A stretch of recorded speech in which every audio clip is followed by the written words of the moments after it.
C'est la voix qui crie dans le désert, « Préparez le chemin du Seigneur, aplanissez ses sentiers ». Luc chapitre 3 verset 4.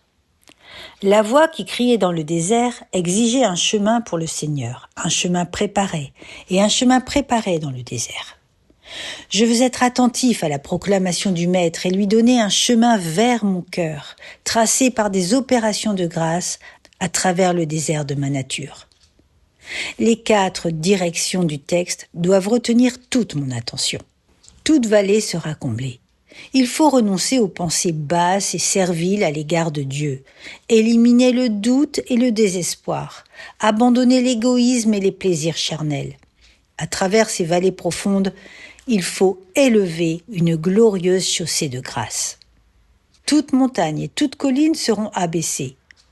L'orgueil de la suffisance humaine et la vantardise de la justice propre doivent être nivelés, afin de tracer une grande route pour le roi des rois.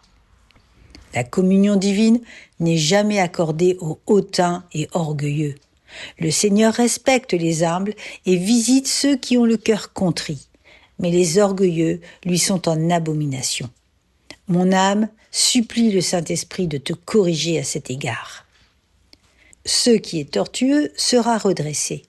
Le cœur vacillant doit avoir un chemin droit tracé pour Dieu et la sainteté.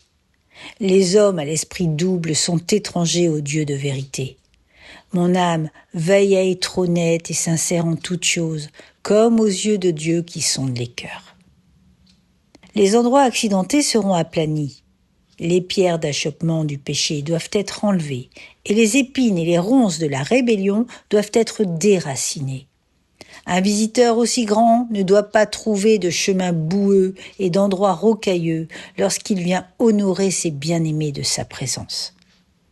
Oh, que le Seigneur trouve dans mon cœur une grande route préparée par sa grâce, afin qu'il puisse faire une progression triomphale à travers les limites extrêmes de mon âme depuis le début de cette année jusqu'à la fin.